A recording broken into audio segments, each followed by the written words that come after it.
please. Good morning, everyone. Good morning, Father. Christ is born. Christ is baptized. In the Jordan.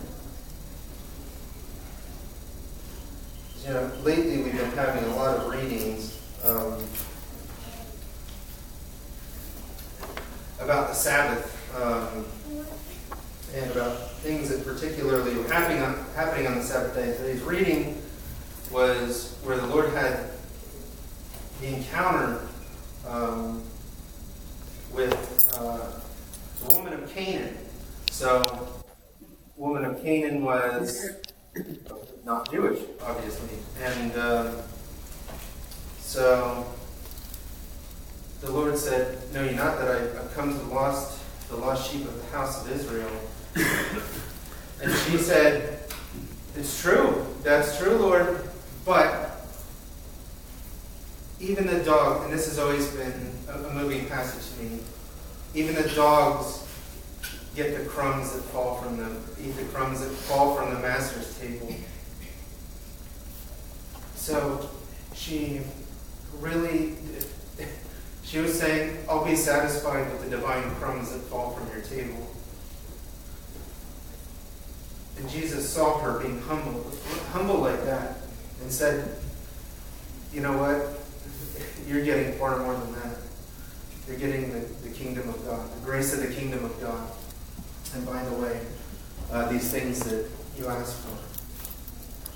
And this is just a very beautiful and moving passage.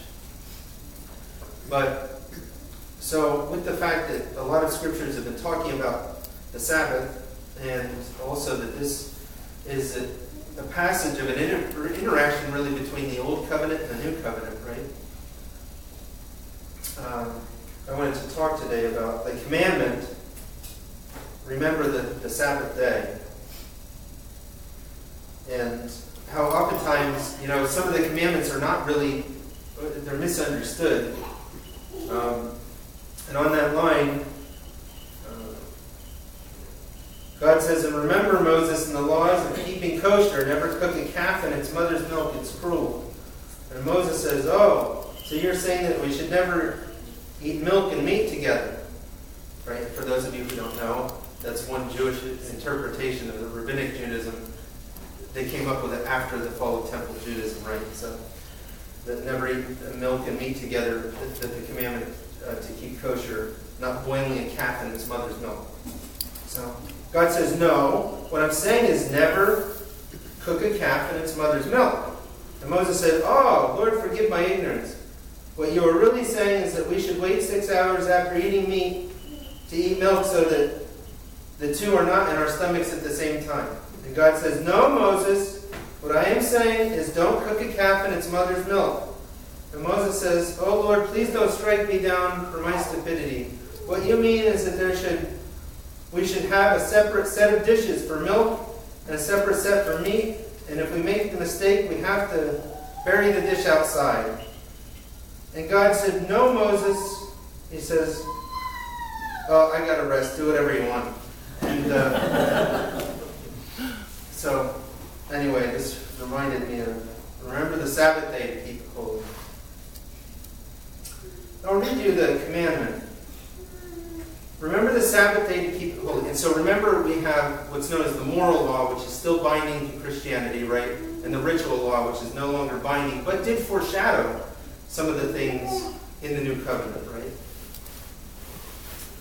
So remember the Sabbath day to keep it holy. 6 days you shall labor and do all your work. But the seventh day is the Sabbath of the Lord your God. In it you shall do no work, neither you, nor your son, nor your daughter, nor your male servant, nor your female servant, nor your cattle, nor your stranger who sojourns with you.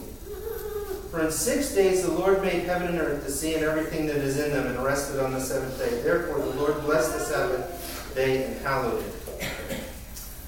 So, a lot of people, and, you know, when we come to Holy Saturday, we have the reading in which we encounter that on the first of Sabbaths, or at the end of the Sabbaths, on the first of the Sabbaths. So this is a very interesting a passage in Greek, right? Where it has the end of the old Sabbath and the beginning of the new, and St. Matthew 28, verse 1, the inauguration of Sunday as being the Sabbath of Sabbaths, right? The eighth day that was looked forward to in the Old Testament once the Messiah came. And so a lot of people think that this passage is about, that this commandment is just about things like going to church and whatever. Now, in the moral sense, and we're praying, right? But in that sense, St. Gregory Palamas says, every day to us is a Sabbath now in the New Covenant, right?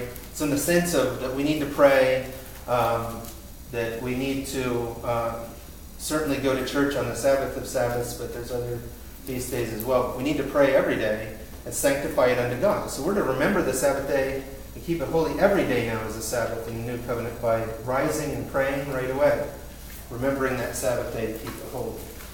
And throughout the day, at the hours of prayer, and if we can't do it at the hours of prayer, meaning 9 a.m., 6 noon, 3 p.m., and so on, we should at least morning, midday, and night remember to pray.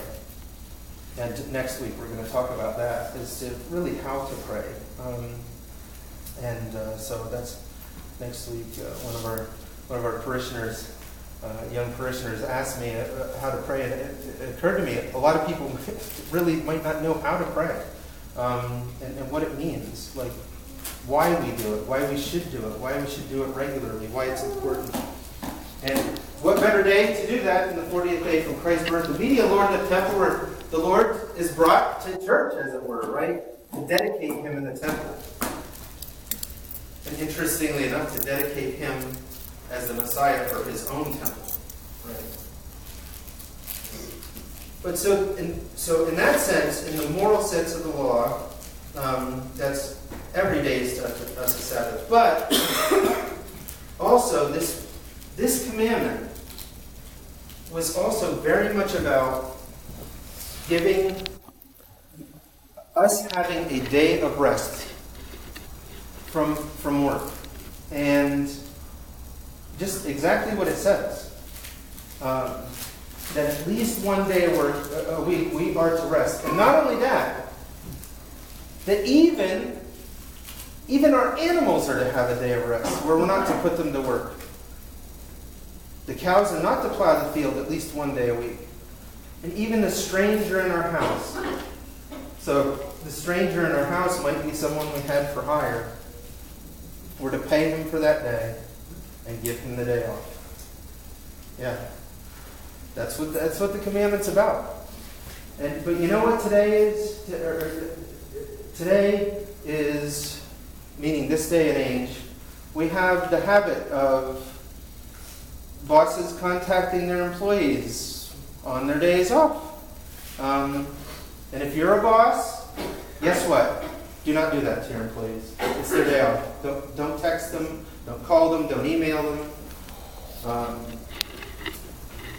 You can type up your email, hit save, and hit send on Monday morning or whenever they come in. And, I must admit, as a priest over the years, I've struggled with this because always, my day off hits. There's been the whole week. My day off hits, and inevitably I have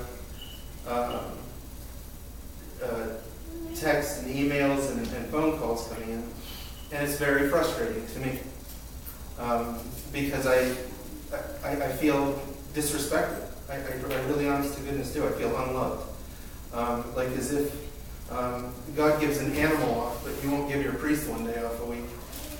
That's very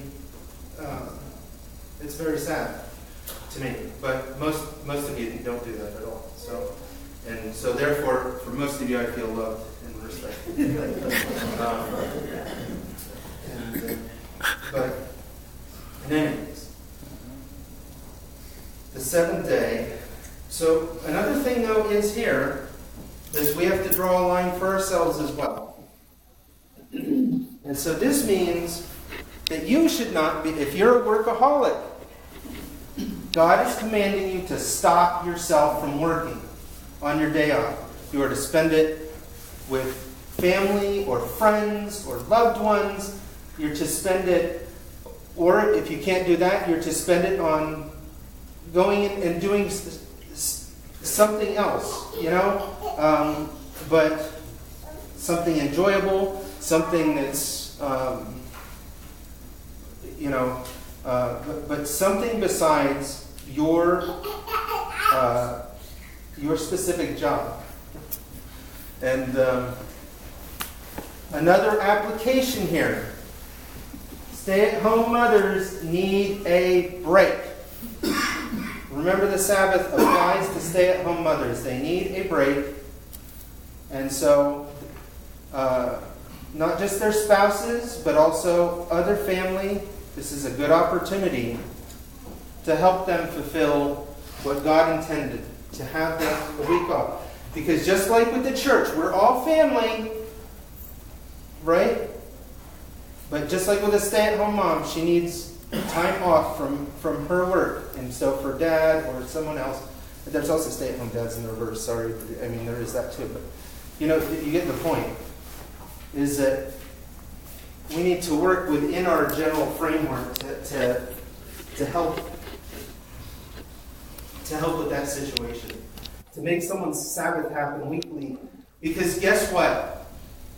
Your families are better when you're recharged weekly. When you stop yourself from doing your job on your days off.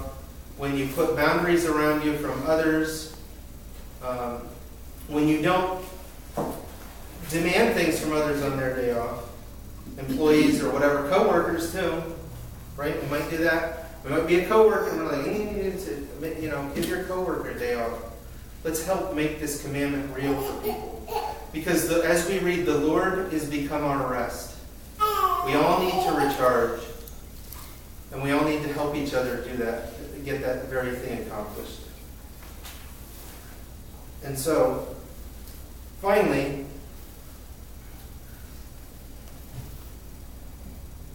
the Lord blessed the Sabbath day and hallowed it. How much more did he hallow it on the day of resurrection? So the reason the Lord rested in the tomb on Saturday, right?